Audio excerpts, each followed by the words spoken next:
We all have that pesky voice that just won't shut up at 11 p.m. when you're desperately trying to fall asleep the night before that big presentation.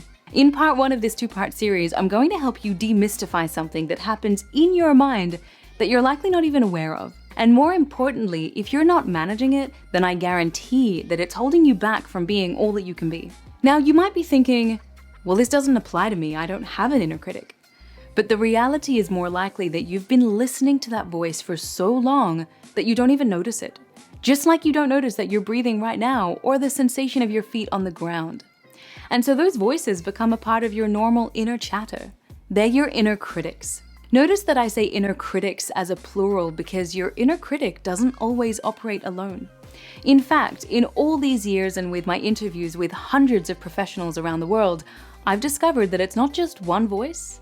There are actually a number of inner critic archetypes lurking within us. So in this video, I'm going to introduce you to the 5 main critics I've identified based on an article I published with Forbes in August 2020. It's linked in the description. Being aware of your inner critics is only the first step towards freeing yourself from their influence. Now, before we get into the 5 critics, I want to define the inner critic so that we're all on the same page. It's a concept explored in psychotherapy literature that refers to a subpersonality that many of us develop that judges us, demeans us, and shines a spotlight on all of our weaknesses. For me, the inner critic is part of the ego, our lower nature. Some theorize that the inner critic begins to develop from childhood as a survival mechanism. Let's take the example of guilt. A child experiencing guilt for not obeying her parents drives her to behave in a way that keeps her parents happy because she needs them for her survival. The problem arises in adulthood when we still harbor that inner critic. Renowned addiction expert Dr. Gabor Mate says that the problem with guilt is that it's like a stupid friend that keeps telling you the same things as an adult, even if they don't serve you. Guilt doesn't know that you're no longer dependent on your parents, so it just keeps feeding you the same pattern of guilt, even though it's irrational. And depending on how loud your inner critics are at any given time, they can completely debilitate you from taking action, leading to social anxiety, fear of judgment, shame, guilt, and even depression. The key point to be aware of is that these inner critics do exist, and if you allow them, they'll end up holding you back. So here they are. See which of the 5 are lurking in your mind. First, we have the classic judge that judges you endlessly. It will say things like, "That was a stupid thing to say in that meeting. What were you thinking? See, I told you weren't good enough to get the promotion. You're too sensitive. That's why you can't maintain a long-term relationship. Just give up now." Nothing escapes it. It's constantly criticizing your every decision, blaming you for things that are outside of your control, and filling you with self-doubt.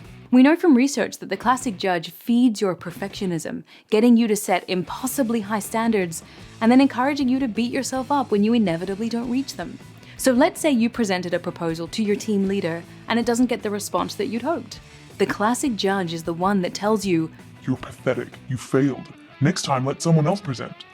It makes you feel completely insecure. Then there's the victim.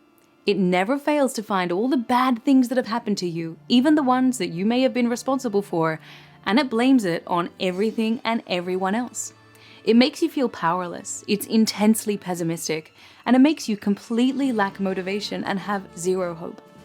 You know those days when you sometimes can't be bothered getting out of bed and have no motivation to do anything? That's often because of the victim telling you, "See, this always happens. What's the point of even trying?" It's the one that always reminds you, "Why is this happening to you? Every job you've had, the manager's always singled you out and picked on you. It's not fair. You're always attracting narcissists who take advantage of you for being so nice and end up cheating on you. Your life is so difficult. Your life sucks because you didn't grow up privileged."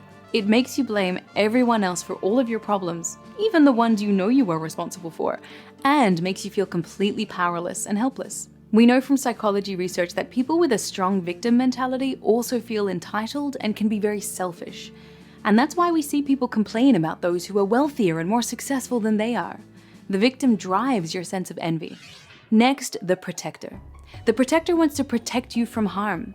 It doesn't want to see you fail, so it holds you back from taking action and taking risks, because if you don't try, you can't fail, and therefore you remain safe.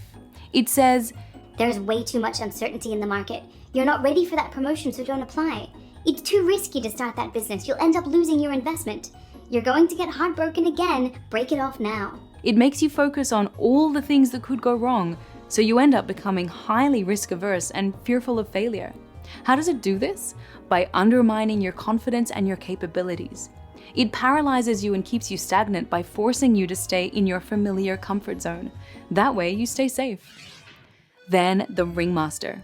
It tells you that your value is based on how driven and productive you are. It constantly demands that you keep pushing to your limits and convinces you the moment you slow down, you're weak and a failure. Even if you're risking your mental health and are on the verge of breakdown, it tells you, You don't deserve to take a break. Keep pushing. If you don't put in those 75 hours a week, people will find out that you're a fraud and shouldn't even be in the role. If you don't work longer hours and harder than everyone else, you'll be the first to lose your job. We also know from research that it fuels your imposter syndrome by endlessly reminding you that you're an imposter and don't deserve the success you've achieved. And lastly, the neglector, also known as the martyr, or as my husband says, the doormat. It tells you that you're not important. Everyone else's needs are more important than yours. It reminds you that You're not worthy. You're not enough. You're never enough. If you don't keep your in-laws happy, then you're not a good enough wife. I know you're busy, but your coworker really needs the support with that report right now, so you've got to stay over the weekend to help them. And you better say yes, otherwise it'll come across as selfish. it makes you fear social rejection and makes you dependent on approval from others, whether your partner, your friends, your manager, or bosses. It makes you obsess about what other people think about you, so you become a compulsive people pleaser who wants everyone to be happy with you. It makes you feel guilty for setting boundaries and puts you at risk of being undervalued, taken for granted, and worst, even being abused. You compromise your values and what's important to you and neglect yourself and what you need. Can you relate to any of these? Did you identify whether you have any of them lurking in your mind? If you do, you're not alone. 99% of my clients have at least 3 of the critics impacting them daily. Awareness is the first step. While there are other critics that have been identified through research, I've defined these 5 personas based on the most common patterns that I've observed in working with my own clients. The real tragedy is that if these voices are allowed to take over, what you end up unintentionally doing is that you subconsciously find ways to confirm the self-criticism. You confirm what that inner critic is telling you and reinforce the distorted, negative self-perception. It's Swan's concept of self-verification, where we prefer others to see us how we see ourselves. And it's also a form of classic confirmation bias, where we will search for and notice evidence that supports our beliefs about ourselves. So this is why you want to start becoming aware of these voices. Which one is speaking to you? What are they saying? What are they trying to convince you of? This is the first step. Now that you know about the inner critics, what do you do next? Don't worry, I've got you covered. Look out for part 2 of this series, which I'll post soon, and I'll share 5 steps that we teach our clients to subdue these critical voices. I hope you found this video helpful in becoming more aware of your inner critics and how they're trying to derail you. I'm Sade Zarai, and I'll see you next time.